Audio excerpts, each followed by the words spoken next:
Bom dia, vamos começar a aula então. Essa vai ser a nossa terceira aula, hoje é dia 27 de janeiro de 2019. Nós vamos falar por que nós precisamos de uma confissão de fé. Hoje nós vamos ver as justificativas para a adoção de uma confissão de fé. Por que a gente tem que ter esse trem, como diz aqui perto de Minas Gerais? Por que tem que ter uma confissão de fé?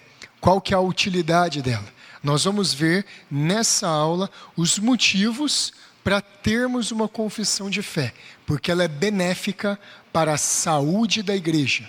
Na aula que vem, nós vamos ver os motivos que muitas pessoas usam do porquê não devemos ter uma confissão de fé.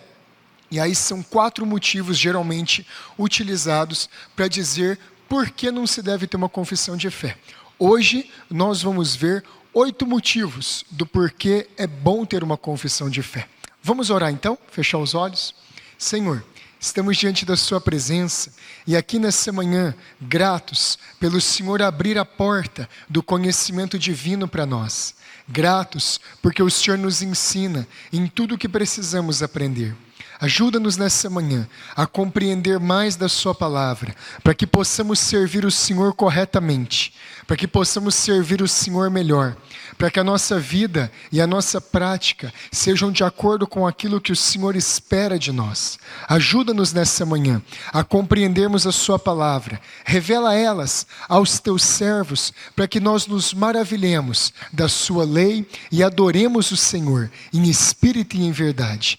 Pedimos pelo auxílio do Teu Espírito Santo. Pedimos pela Tua condição nessa manhã de compreendermos a Sua verdade. Dirige-nos, Espírito, a toda a verdade. Esclarece as nossas mentes, tira as nossas dúvidas. Mansamente, guia-nos às águas tranquilas e dá-nos pastos verdejantes da Sua presença para nos alimentar. É o que te pedimos em nome de Jesus. Amém. Vamos abrir a Bíblia em Judas, versículo 3, lá antes de Apocalipse. Judas, no versículo 3. Judas tem um capítulo só. E aí nós vamos direto no versículo 3 dele, que é a justificativa. Por que ele escreveu essa carta? E ela tem muito a falar para a gente do porquê precisamos de uma confissão de fé. Veja só. Amados, quando eu empregava toda a diligência em escrever-vos acerca da nossa comum salvação, foi que me senti obrigado a corresponder-me convosco, exortando-vos a batalhardes diligentemente pela fé que uma vez por todas foi entregue aos santos. Isso aqui é a justificativa. Judas, ele se sentiu impulsionado na obrigação de escrever para aqueles irmãos, para que algo fosse feito. E ele fala um negócio interessante aqui. Ele fala, olha, eu vou escrever para vocês a respeito da nossa salvação comum. Esse é o tema da carta, a salvação comum. Gente, vocês já pararam para pensar nisso? Que nós não somos salvos de maneira diferente uns dos outros? Que você foi salvo exatamente da mesma maneira que o apóstolo Paulo foi salvo na estrada de Damasco? Você já parou para pensar que a sua salvação foi como Davi foi salvo? Foi como Moisés foi salvo? Como Esther foi salva? Lembra lá de Ruth e de Noemi? E lembra de Noemi voltando para a terra dela, em Belém, e Ruth sendo salva? Ruth, ela era uma mulher fora do povo de Israel, mas ela foi salva, porque ela creu em Deus. Todas as pessoas, Marcos, que um dia vão estar no céu, elas foram salvas da mesma maneira, pela mesma graça, pelo mesmo Deus. Elas podem ter sido salvas através de experiências pessoais diferentes. Versículos diferentes foram usados na pregação, passagens bíblicas foram empregadas de maneira diferente, maneiras talvez diferentes de vida conduziram uma pessoa até o Evangelho. Mas uma coisa que eu queria deixar bem claro para nós aqui, é que a nossa fé, ela não é uma coisa única, Não é uma coisa que começou ontem, que aconteceu só com a gente, que foi a experiência só sua. Não, toda a experiência de salvação é uma experiência acumulada, repetida, de homens e mulheres que estão sendo salvos ao longo da história. Olha só, a nossa salvação comum. Eu queria escrever para vocês da nossa comum salvação.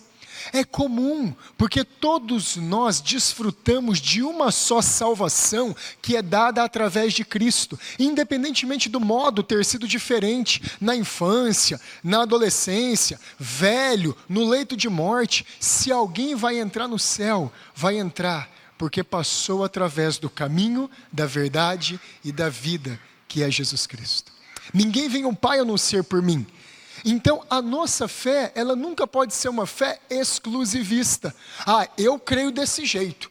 Eu acho que é assim. Eu acho que é assim. Nós não fomos chamados para achar nada.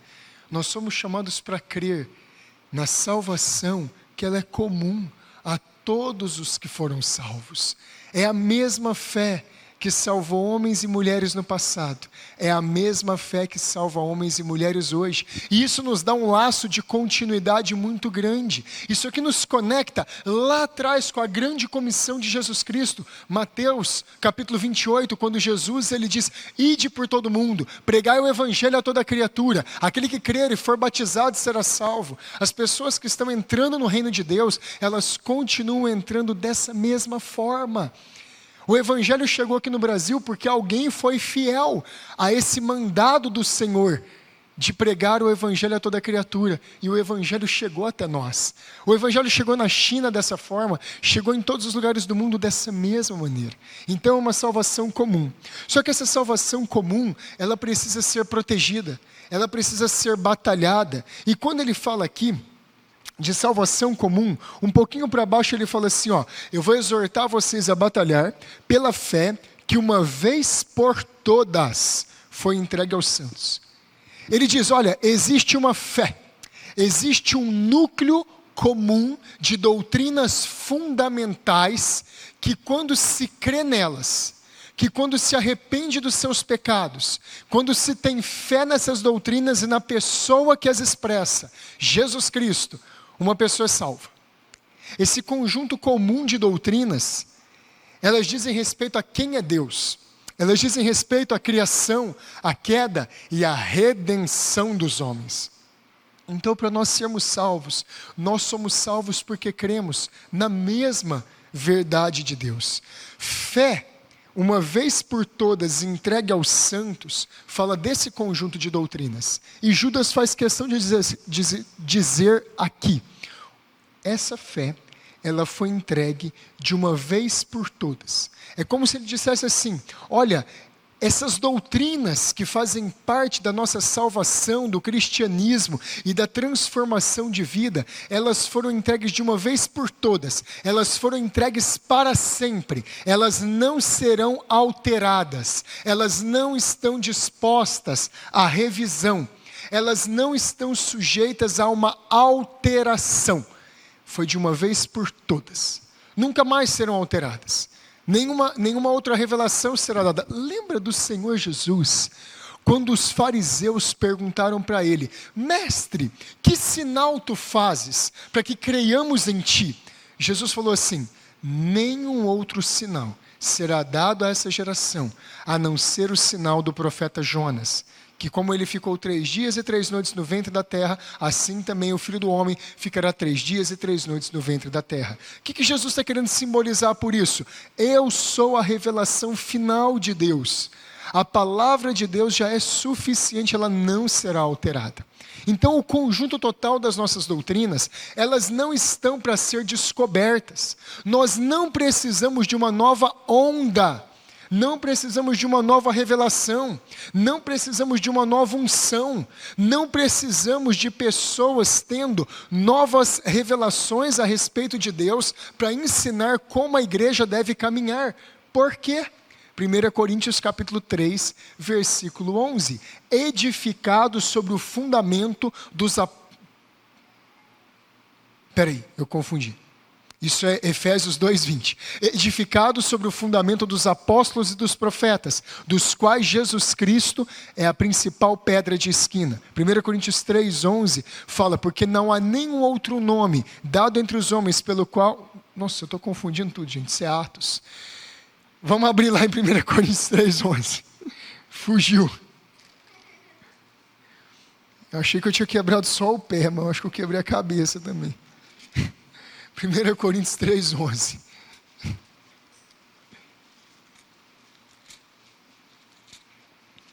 Está falando do nome. Porque ninguém pode lançar outro fundamento, além daquele que foi posto, o qual é Jesus Cristo. Temos um só fundamento. Temos uma só base para a nossa fé. Ela é o Senhor Jesus Cristo. Essa fé não será alterada. Essa fé não está esperando alguém aqui no século 21 ter uma nova revelação. Deus agora está operando assim. Deus agora tem uma nova unção, tem uma nova revelação. Falso, mentira. Nós não precisamos de nada disso. A nossa tarefa não é encontrar novidades.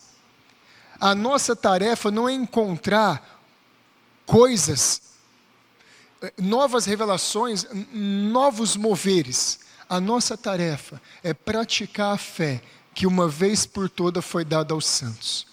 A nossa tarefa não é ficar olhando para o futuro e esperar um novo sinal na lua, e olhar a última filmagem que eles fizeram em Israel, e olhar a última manifestação que aconteceu lá nos países árabes, e ficar olhando nas notícias do jornal e descobrir quem que é o anticristo. A nossa fé não olha para frente, a nossa fé olha para trás, a nossa fé olha para a cruz, a nossa fé olha para o madeiro. É naquele madeiro que está a plenitude dos tempos do Senhor Deus. É naquele madeiro que está o ponto focal, a convergência de tudo que nós precisamos para a vida e para a piedade. É lá, é em Cristo. Nós olhamos para trás para o que Ele fez e esperamos com expectativa, pela volta dEle. Mas não ficamos procurando sinais, evidências de novas coisas todo dia. A nossa fé já foi dada de uma vez por todas aos santos. E isso é muito importante. Por quê? Porque essa fé, ela não foi dada num vácuo. Essa fé não foi dada e depois ela sumiu e alguém teve que redescobrir simplesmente assim. Não foi só desse jeito. Não. Essa fé foi entregue à igreja. Lá em 1 Timóteo capítulo 3, versículo 16, fala que Deus estabeleceu a igreja como coluna e firmeza da verdade. Essa fé é sustentada por igrejas bíblicas, homens e mulheres que creem nessa doutrina. E aí tem uma frase interessante aqui. A igreja é uma instituição planejada por Deus para conservar a fé, defendê-la contra os erros e ataques dos inimigos e proclamá-la, sem diluir ou alterar o seu conteúdo para a sua geração. Essa é a nossa tarefa. É por isso que uma escola bíblica dominical é tão importante. Ela está afiando você. Ela está afiando a sua espada para você utilizar a palavra de Deus de maneira correta, para evangelizar, para defender a fé cristã dos erros que tentam entrar. A igreja é importantíssima para isso. Foi uma instituição planejada por Deus para fazer isso. No Brasil, se vocês, machucarem, tiverem um acidente de trabalho, existe uma instituição no Brasil que cuida da Seguridade Social, o Instituto Nacional de Seguridade Social. A fila do INPS, você vai para lá, você leva o seu atestado lá, ora para que o médico aceite, senão você pega ele no final do expediente, e ele te dá um atestado, que você está afastado, e o governo vai pagar o seu salário. É essa instituição que faz isso. Se você pegar lá o seu comunicado de acidente de trabalho, o CAT, e levar ele na polícia e falar assim, sou delegado, aqui machuquei, eu estou precisando ser afastado. Ele vai olhar, te bateram com um porrete lá na empresa? Não. Te deram um tiro lá no trabalho? Não. Moço, o que você está fazendo aqui na delegacia de polícia? Aqui a gente investiga crime. Essa instituição não é para isso. Aí você pega lá seu acidente de trabalho, atestado, e fala assim, nossa, eu já sei então, o presidente vai me ouvir, o Bolsonaro está resolvendo o problema de todo mundo. Aí você vai lá em Brasília e dá na mão dele, ele vai falar assim, rapaz, Eu até queria te ajudar, mas vai lá no INSS. É essa a instituição para cuidar dessa parte. Para cuidar da doutrina da verdade. Para cuidar da salvação do homem. Para cuidar do que deve ou não ser crido. Deus estabeleceu a igreja. É aqui que nós tratamos disso. É aqui que é esse estabelecimento divino, sagrado. E é nessa igreja que é importante nós sabermos o que nós cremos. Porque senão que igreja nós temos? O mesmo exemplo do INSS. Existe um formulário para ser preenchido de acidente de trabalho. Esse formulário tem uma regra para ser preenchida. Você não pega um papel de pão, vai lá no INSS, machuquei. Não pega, você não pega uma foto de WhatsApp e leva lá e mostra para eles. Não pode. Você tem que preencher um papel, um documento e levar para eles para você ser submetido a uma perícia. A mesma coisa na igreja. Por que a igreja pode funcionar de qualquer jeito? Por que na igreja vale tudo? Se você bater o carro, tem que fazer um boletim de ocorrência para o seguro pagar ou para você entrar com uma ação contra a pessoa que bateu em você. Sofreu um acidente de trabalho, tem que fazer o termo. Precisa entrar com uma ação judicial. Qualquer coisa, você precisa seguir um procedimento correto. Ah, mas na igreja não, pastor. Na igreja vale tudo, a igreja é a casa de Deus. Eu estou achando que a igreja é a casa da mãe Joana. Nada contra as Joanas que estão aqui. A mãe do pastor Paulo chama Joana.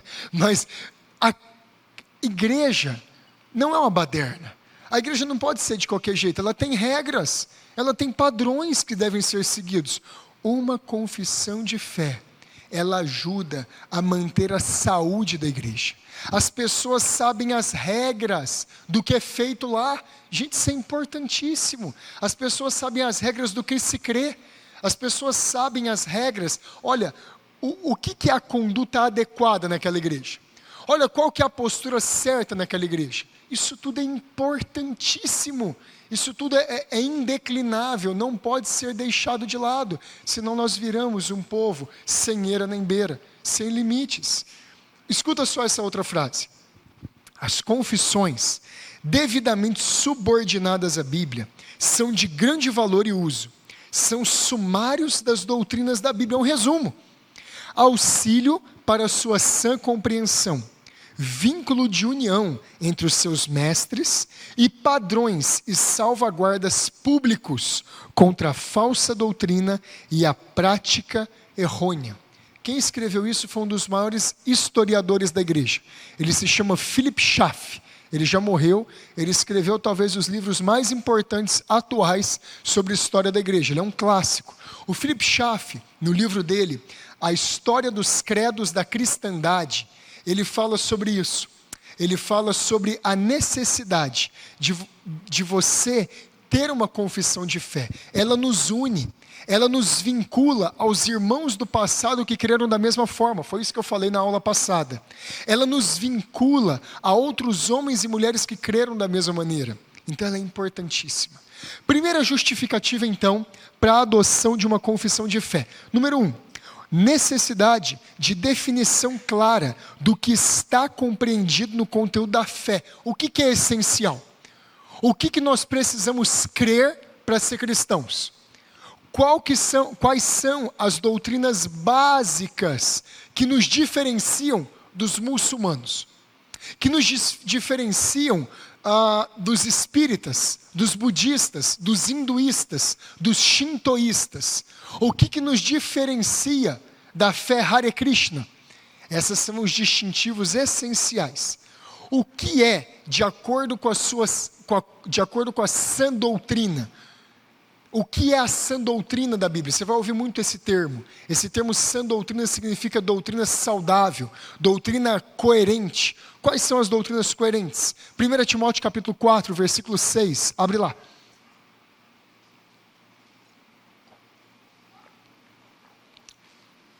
Essa necessidade de definição do conteúdo da fé é uma razão para termos uma confissão.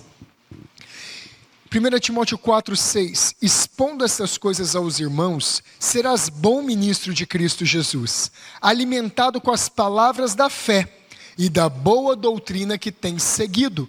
Paulo está estimulando Timóteo. Olha, existe uma boa doutrina.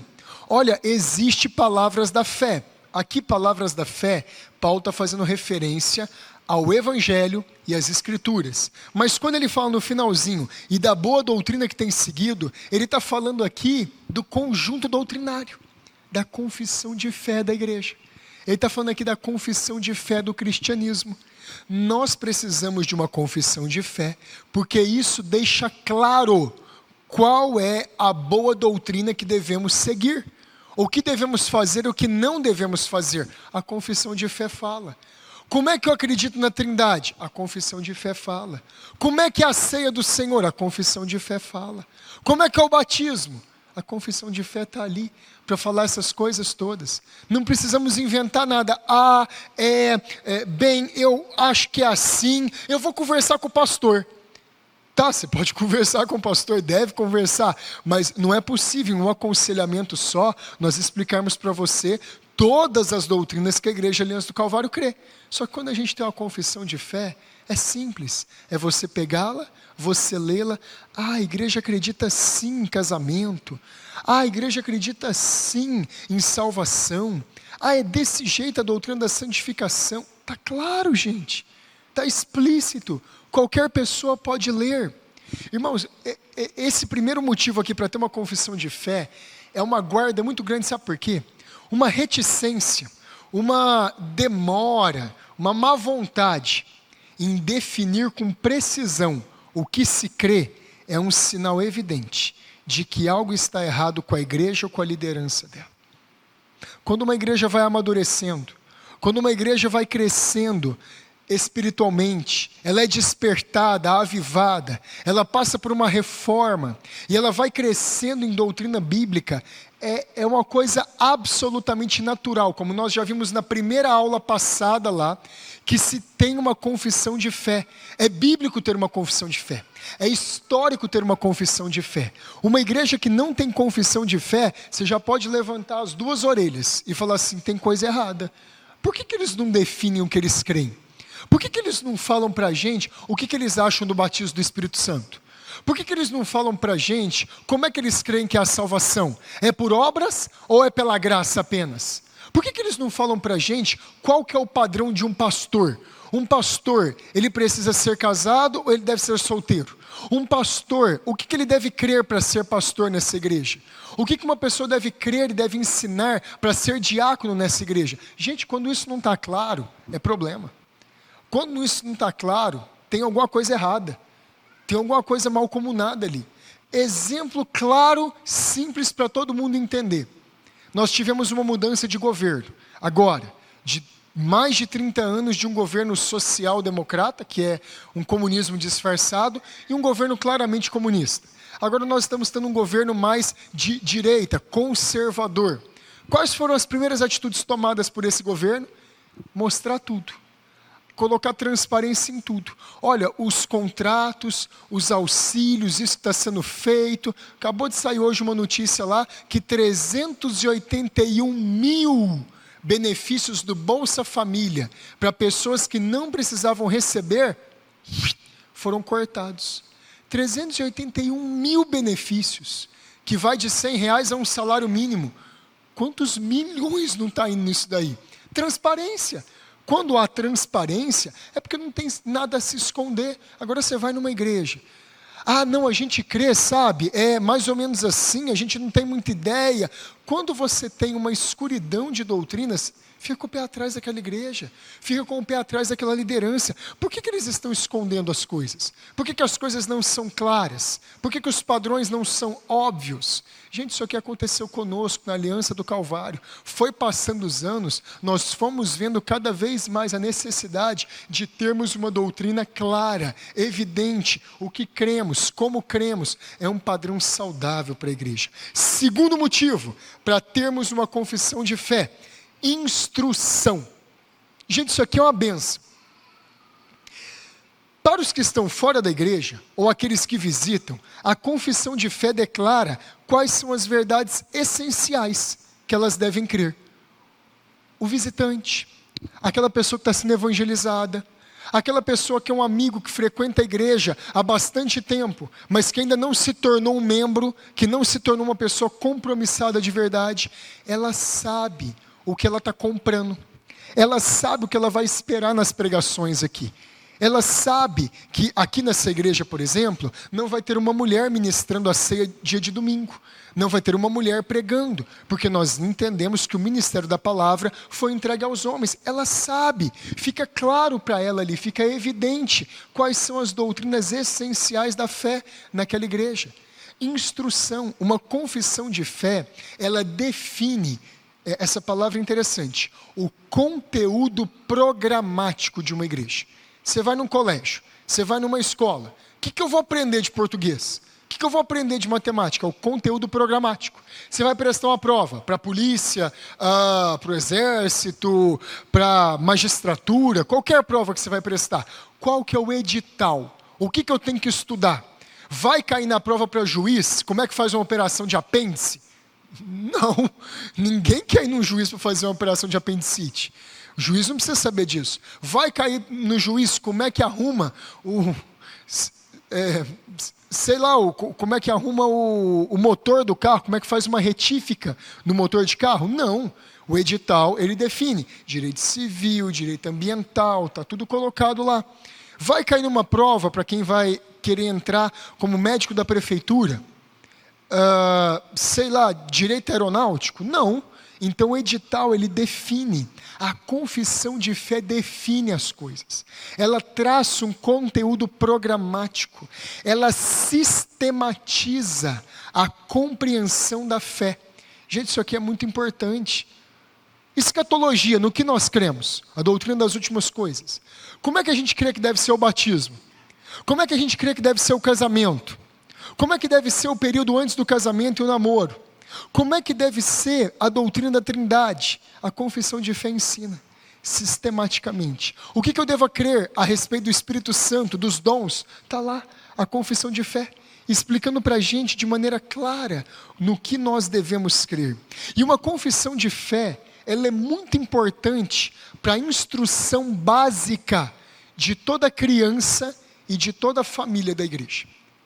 Ter uma boa confissão de fé e um bom catecismo é fundamental para poder ensinar as nossas crianças e para poder ensinar as nossas famílias. Você pode ensinar a sua família em casa o que elas vão aprender aqui no culto de domingo. Você pode esclarecer para a sua família em casa doutrinas essenciais da fé cristã.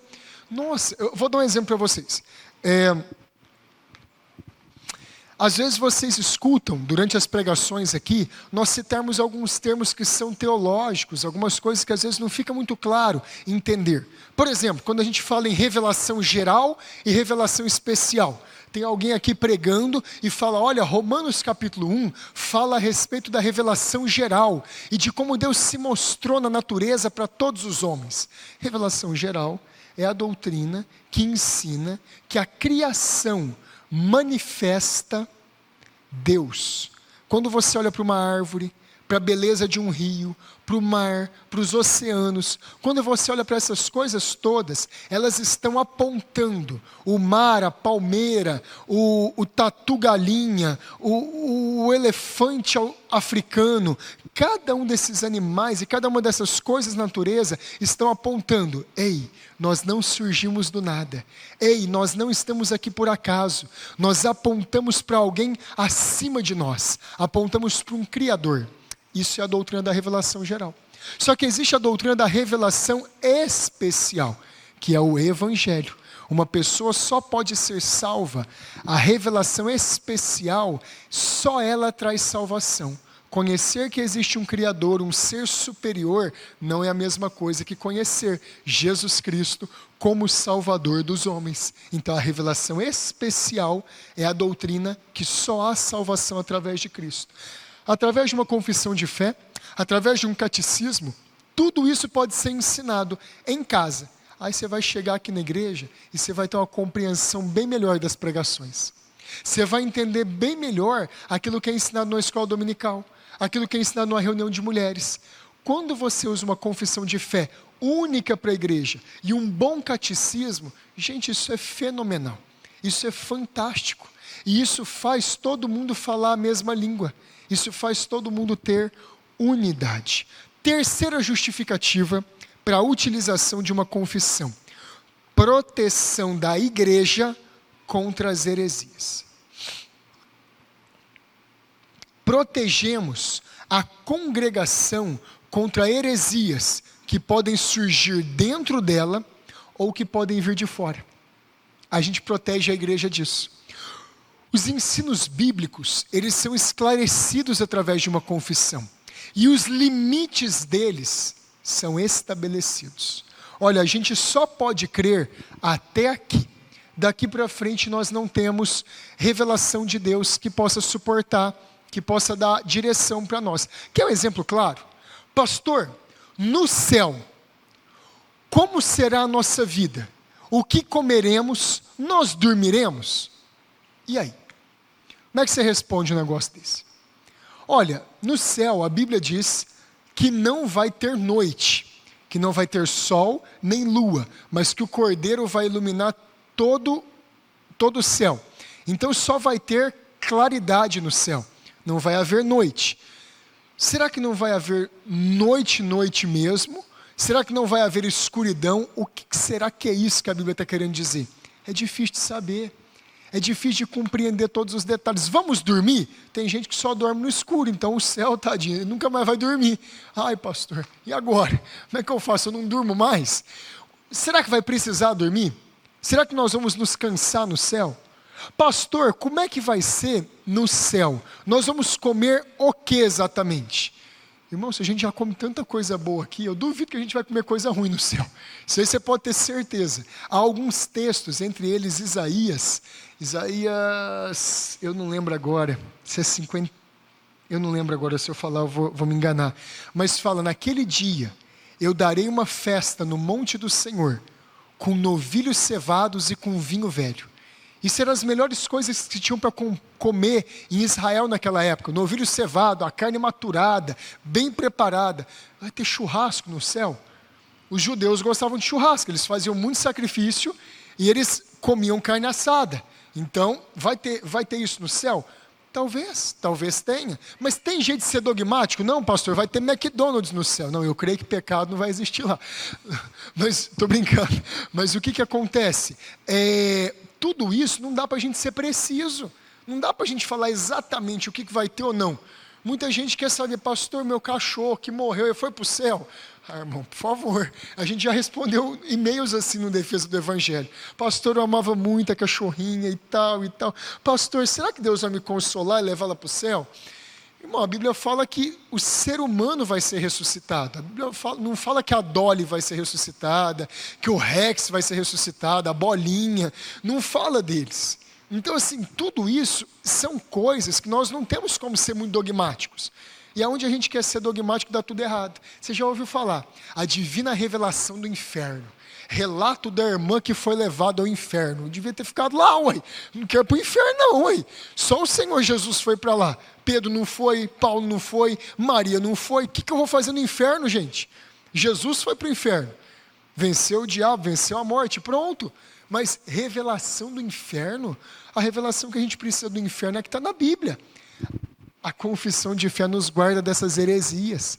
A confissão de fé nos guarda de ir além dos limites. Gente, uma confissão de fé é uma cerca para proteger o rebanho de Deus. Ela serve como cerca. Para que a gente coloca uma cerca no curral, uma cerca no pasto? Não é só para os bois não fugir, é para os leões não entrarem.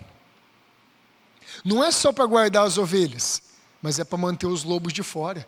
A cerca protege internamente, mantém eles reunidos, guardados dos perigos externos, e impede que os perigos externos entrem.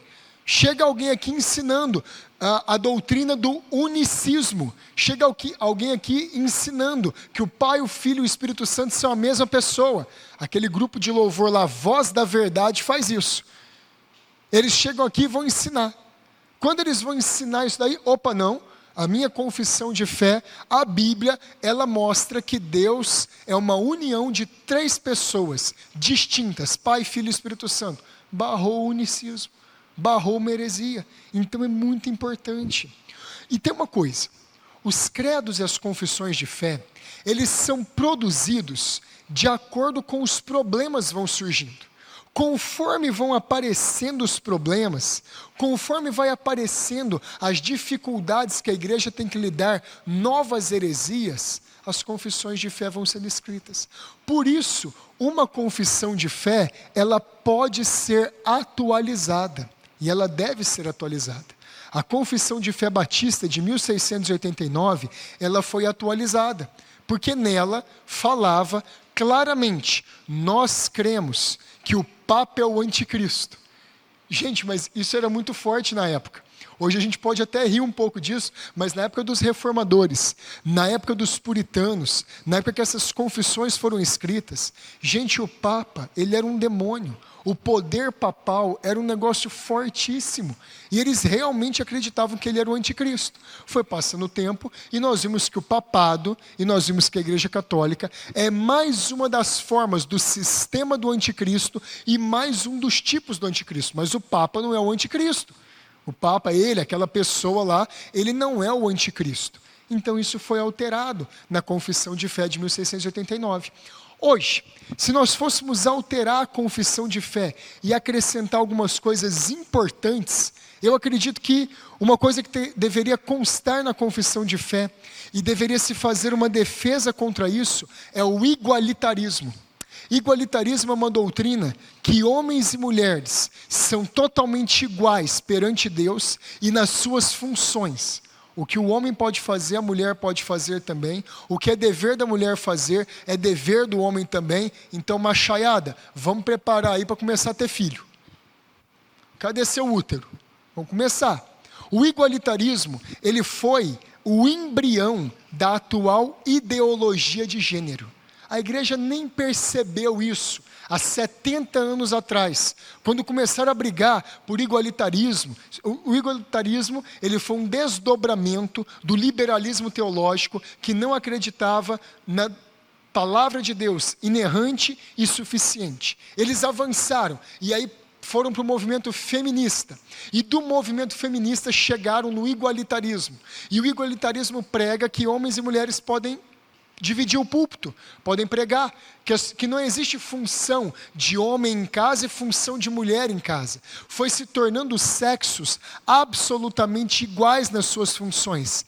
O passo seguinte: sexo não existe. Homem e mulher não existe. Homem e mulher é só uma convenção social e depende do condicionamento que você teve na infância. Se você só brincou com carrinho, se você só brincou de brincadeiras de homem, se você só vestiu roupas de homem, é por isso que você é homem hoje. É por isso que você é homem hoje, gente. Pelo amor de Deus, me acorde. Tá doido? Eu sou homem porque eu tenho os caracteres distintivos biológicos, corporais e psicológicos masculinos. Gente, isso é uma insanidade.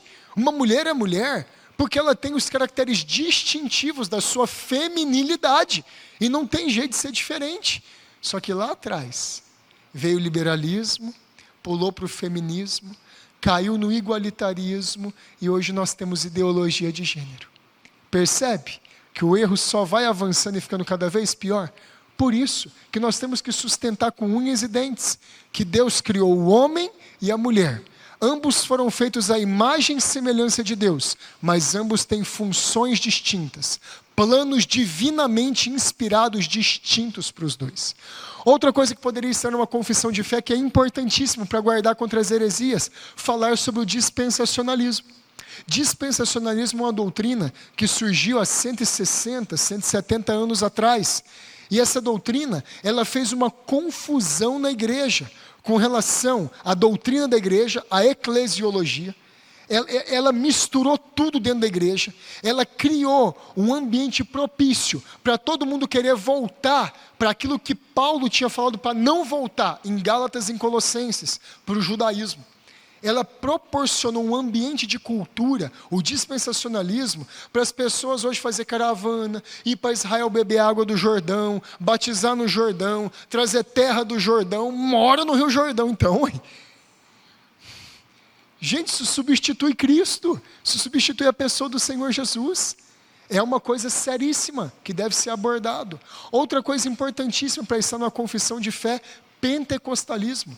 Doutrina recente. Essa daí, 120 anos. Doutrina recentíssima, 1901. Aqui do século XX. Porém, essa doutrina toda já tinha sido refutada lá atrás pelos pais da igreja. Pentecostalismo, eles adicionam coisas na Bíblia. A revelação de Deus, ela não está mais contida só na Bíblia.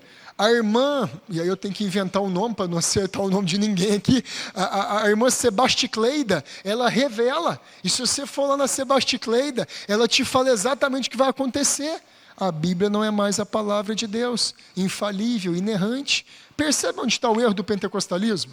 O pentecostalismo não é só orar em línguas, não é só sapatear, e isso por si só já é uma aberração danada, mas ele exclui a suficiência das Escrituras. A irmã Sebasticleida, ela está no mesmo patamar do irmão João, do apóstolo Paulo, e aí dá errado, gente. Aí você tem a Amy McPherson, a criadora da igreja quadrangular.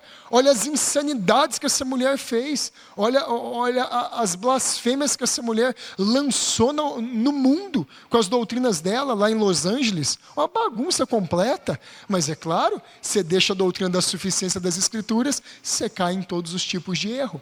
Então hoje é muito importante que as confissões de fé e que nas igrejas se fale sobre esses erros modernos do cristianismo. Proteção contra as heresias. Vamos avançar rapidamente. Identificação, o quarto. Por que é importante uma confissão de fé? Identificação e distinção. Separar claramente uma denominação de outra. E aqui é muito importante. É muito comum a gente ouvir no cristianismo que ficou notório aqui no Brasil, nos últimos 30 anos, Deus não olha a placa. Aqui nós não temos placa de igreja. Nossa, o que eu já ouvi falar disso. E quando eles dizem isso, é o seguinte: a placa da igreja significa, olha, não interessa a denominação da igreja, todas são de Deus. Ah, é mesmo? Todas são de Deus? Será que os testemunhos de Jeová, eles estão corretos na sua doutrina? Será que a igreja católica está correta na sua doutrina? Irmãos, a existência de denominações na igreja cristã, eu vou te contar uma coisa que às vezes você não sabe. Não é obra do diabo. Porque ensinaram para a gente errado. Pastor, esse tanto de denominação, isso foi obra do diabo. Logo que aconteceu a reforma protestante, já começou a pipocar várias denominações, luteranos, calvinistas reformados, batistas. Isso aí já foi a obra do diabo para dividir todo mundo. Espera aí, não foi obra do diabo coisa nenhuma. Não tem nada disso. A multiplicidade denominacional, ela reflete a multiplicidade de pessoas que existe. Não existe pessoas iguais. Não existe nações iguais. Por que o presbiterianismo deu tão certo na Escócia, mas não funcionou em outros países? Por que será que o anglicanismo, ele no começo dele, ele foi uma resposta saudável do cristianismo para tentar reformar a igreja, mas hoje ele se desviou. Por que existem tantas denominações diferentes? Por causa da multiforme sabedoria de Deus, gente. O apóstolo Paulo, quando ele foi defender a fé dele, ele falou assim, desde a minha meninice, sirvo a Deus, na seita mais rigorosa da nossa religião, segundo a lei fui fariseu. Por que Paulo não foi saduceu? Por que ele não foi zelote? Por que ele não foi sicário? Por que ele não foi essênio? Por que ele seguiu a lei de Deus segundo os fariseus? Já existiam várias seitas, e seita aqui no sentido bom, várias denominações na época de Jesus. E é claro que Jesus foi falar que nenhuma delas estava com a verdade, porque ele estava revelando o evangelho dele, a época do judaísmo tinha passado. Mas as denominações, elas são expressões válidas da fé cristã. Além de ensinar o que a fé verdadeira é, em oposição ao paganismo, à mentira, as confissões de fé, elas fazem distinção entre as denominações. As denominações sérias, históricas, elas divergem entre si em pontos não essenciais da salvação. Elas concordam na salvação, elas concordam na doutrina da Trindade, elas concordam no ensino bíblico. elas concordam nisso tudo. O que muda de denominação para denominação? A forma de batismo, por exemplo. Algumas denominações batizam por efusão. Pegam a água e derramam na cabeça da pessoa. Outras denominações batizam por aspersão. Jogam água, aspergem a pessoa. Outras denominações, como a nossa aqui, que segue o padrão batista reformado, nós batizamos por imersão. Agora, pastor, é uma heresia os presbiterianos, eles batizam criança, eles não vão para o céu. Eu não posso afirmar um negócio desses.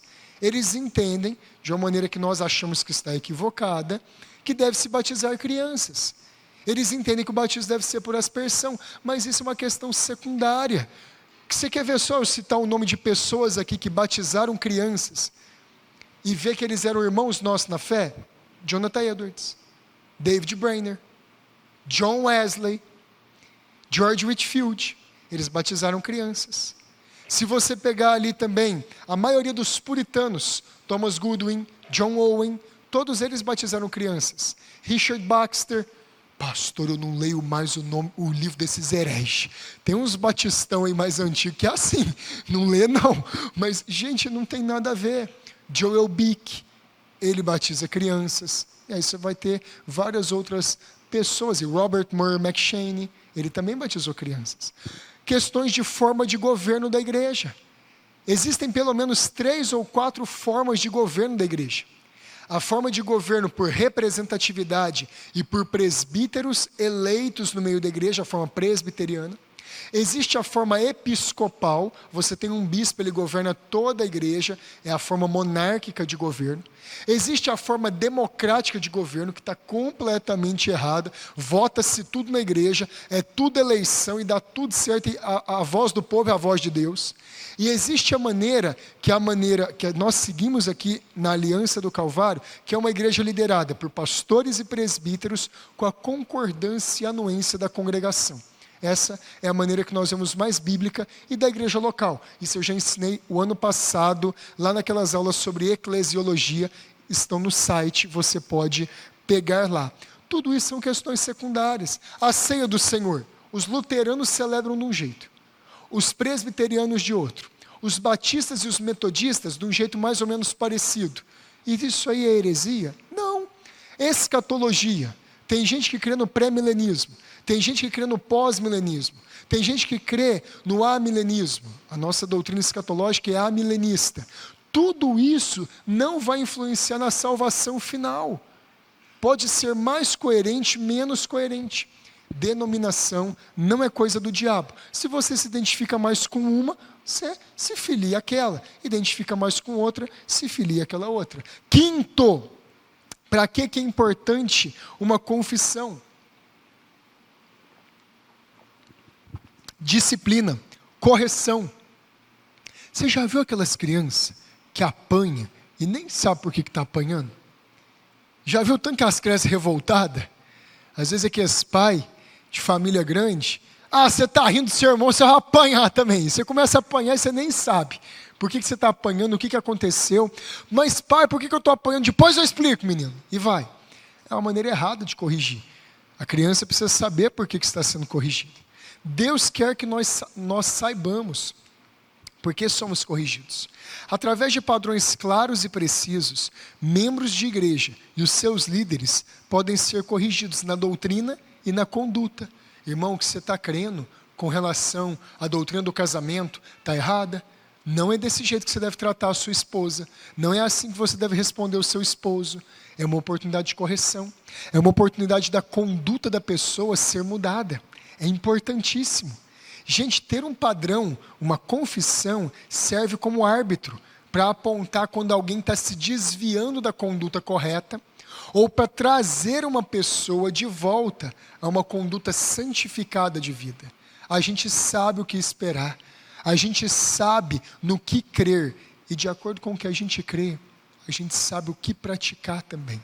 Olha, se eu começar a ensinar aqui na Igreja Aliança do Calvário que a salvação é pelas obras, eu vou ter problema. Não, irmão, se esforça, que você determine que você vai ser salvo, porque Deus está obrigado a te salvar. Você vai ter problema, porque a salvação é pela graça e pela fé somente. E isso não vem de vós, é dom de Deus, Efésios 2:8. Ela nos ajuda a corrigir as doutrinas equivocadas. Ela ajuda a corrigir a conduta equivocada de uma pessoa. Importantíssimo. Sexta questão, e esse aqui eu acho muito importante. Padrão a ser seguido pelos oficiais da igreja e através do qual eles são avaliados. Como é que vocês sabem se eu sou bíblico? Como é que vocês sabem se o pastor Cunha é bíblico? Como é que vocês sabem julgar uma pregação do pastor Paulo? Pastor, a gente tem que fazer isso? Pastor, eu vou pecar, eu vou julgar as pregações, eu vou analisar. A gente julgar aqui é no sentido de analisar. Como é que você sabe que a gente está ensinando coisa que está na Bíblia, que são corretas, que são coerentes? A confissão de fé nos ajuda nisso. A confissão de fé, ela guarda os oficiais da igreja de serem tentados ao autoritarismo. Isso é assim porque eu acho que é assim. Isso é assim porque Deus falou comigo, porque Deus me revelou. Quantas vezes eu já ouvi isso em outras igrejas? Tinha confissão de fé nenhuma. A confissão de fé era a vontade soberana do pastor. Aleluia, amém. Era desse jeito. Eu quero porque eu quero. Gente, isso é totalmente antibíblico. Uma confissão de fé guarda a igreja de ser liderada com autoritarismo. Uma confissão de fé é um padrão que vocês podem julgar a nossa pregação, vocês podem julgar a nossa conduta, vocês podem ver, pastor não está andando bem mais não. Nossa, olha a conduta dele, olha o que ele tem falado, olha a maneira que ele tem agido, não está certo. A confissão de fé é um padrão para levantar novos pastores, para separar presbíteros, para separar diáconos. Se eles não estão de acordo com uma confissão de igreja, como é que eles podem fazer parte?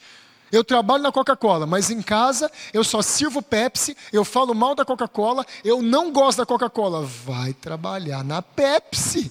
Não dá para trabalhar na Coca-Cola falando mal da Coca-Cola e tomando Pepsi. Não tem jeito. É uma questão de fidelidade, é uma questão de cumplicidade. E isso é importantíssimo para uma igreja. Por que geralmente igrejas racham?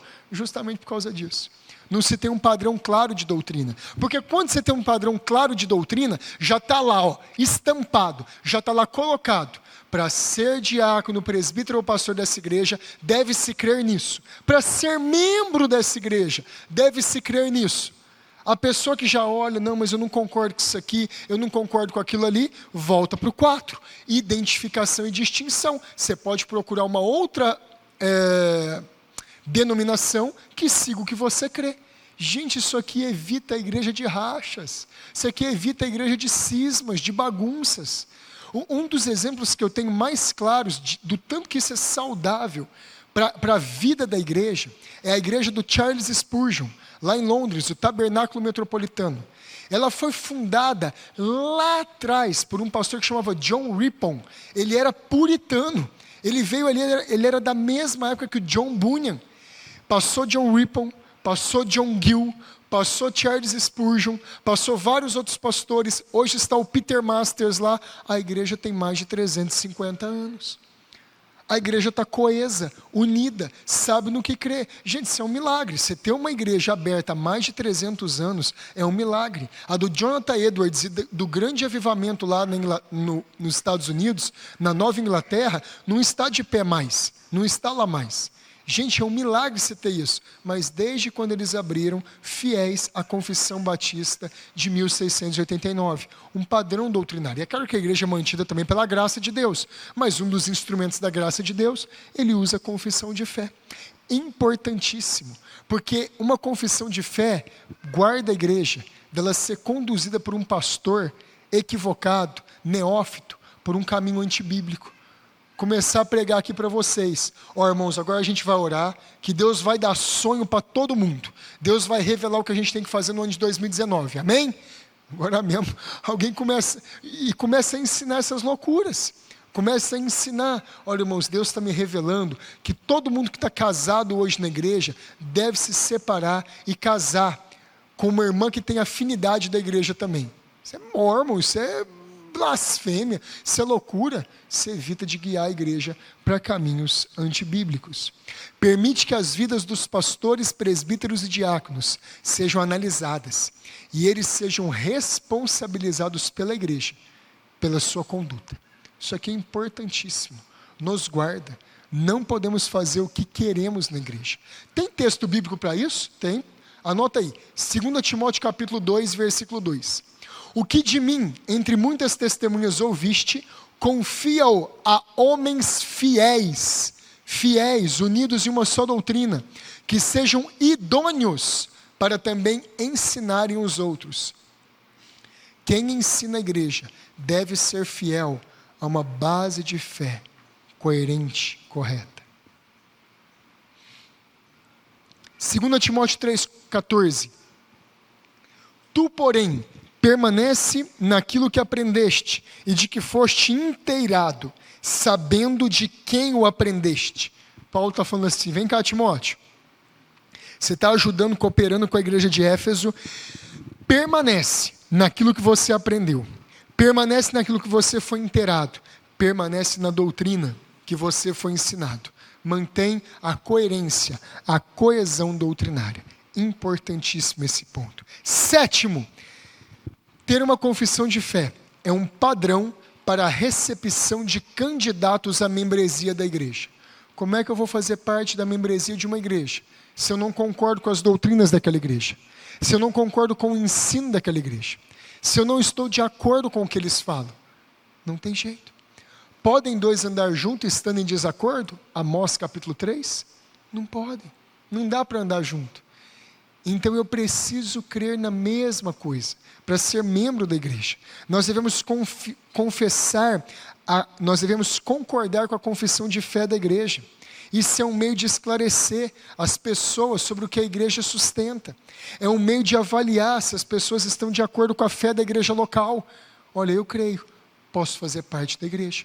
Posso fazer parte dessa igreja local. E tem uma coisa, gente, isso aqui é muito importante. Dizer que crê na confissão de fé de uma igreja, dizer que você está de acordo com a doutrina daquela igreja, não pode ser feito fazendo figuinha com o dedo nas costas. Eu acredito, aí você vai lá e faz uma figuinha, igual criança, né? Eu juro, e põe o dedo para trás e faz uma figuinha. Isso aqui tem um nome em direito, chama reserva mental. Dá para anular contrato, né, Renan? Com reserva mental. Você faz um contrato, você declara alguma coisa, mas na verdade, por dentro, você não está declarando aquilo coisa nenhuma. Você crê, meu filho, nesse pacto aqui de membresia? Você crê nessa confissão de fé da igreja? Creio, pastor, creio sim, nossa, Virgem Maria, Nossa Senhora me ajuda. Ainda faz até isso. Creio sim. Mas por dentro está olhando assim, eu creio, né? Mas se falar desse ponto aqui, eu vou discordar. Eu creio, né? Mas essa doutrina aqui, todo mundo sabe que ninguém engole esse negócio aqui, né? Isso é reserva mental, além de ser murmuração. Isso é murmuração também. Você não pode crer na confissão de fé de uma igreja com reserva mental, porque a Bíblia fala que nós devemos ser autênticos no que nós fazemos. Olha só, Romanos capítulo 12, vai dar uma lambada em pessoas que ficam em igrejas, em pessoas que sustentam até casamentos. Amor, você me ama? Amo, né? Nossa, tem que amar, né? Fazer o quê? Mas não queria, não. Tem gente que vive a vida desse jeito, no casamento, vive a vida na igreja desse jeito. Abre lá em Romanos 12, 1.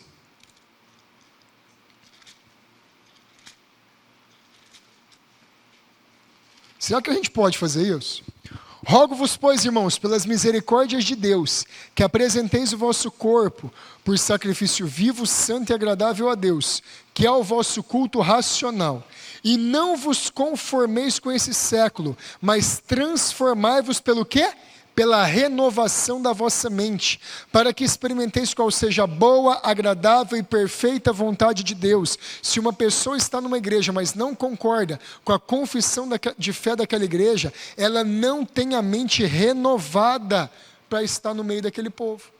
Ela não tem a mente concorde, de acordo com o que se crê naquela igreja.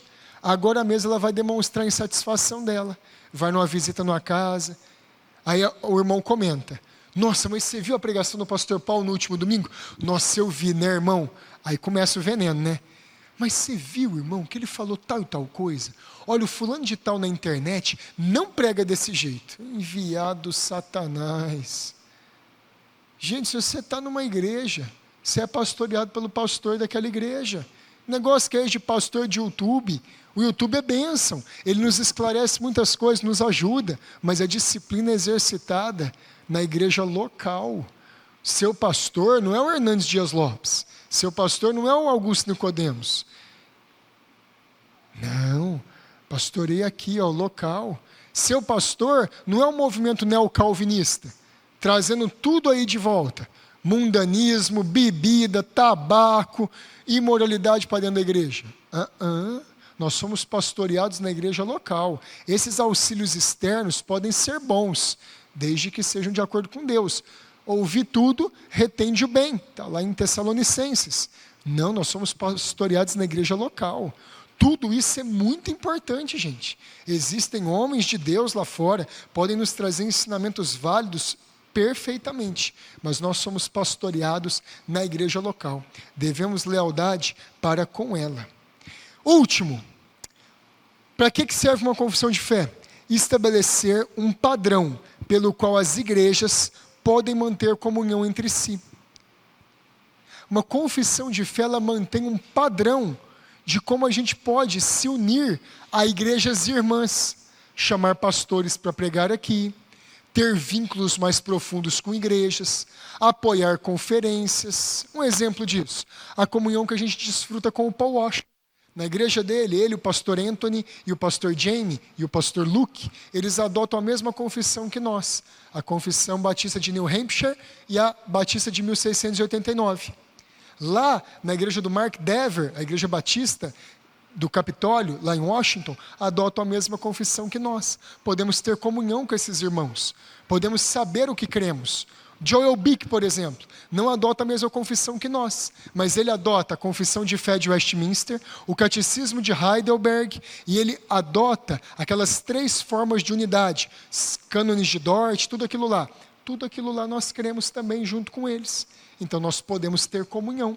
Augustus Nicodemos, podemos ter comunhão com ele também. Adota a confissão de fé de Westminster, ensina coisas boas, só que sempre com discernimento. Então a confissão de fé ajuda a gente a ter discernimento, ajuda a gente a ter maturidade para falar, olha, eles ensinam as mesmas coisas, eles divergem em pontos secundários ou essenciais. Uma confissão de fé nos ajuda. Olha, podemos ter laços de fraternidade com aquelas igrejas, ou não podemos ter laço de fraternidade. Isso tudo é muito importante. Quantos motivos, quantas razões para termos uma confissão de fé? Aula que vem, nós vamos mostrar os motivos usados para a rejeição do uso da confissão de fé. Existem 4 motivos para... Existem mais, mas são os 4 que resumem praticamente todos. Por que muitas igrejas rejeitam ter uma confissão de fé? Nós vamos falar disso na aula que vem. Queridos, eu sei que é muita informação, são muitos detalhes, mas eu espero que isso esteja te mostrando que nós temos uma fé rica, que é por isso que é importante nós termos uma confissão de fé. E aí logo, logo, nós já vamos entrar no estudo detalhado da nossa, de New Hampshire e da Batista de 1689. Por ora, guarda na sua mente, saudável para a igreja, importante para nos proteger de erros e nos ensinar na verdade. Amém? Estamos encerrados.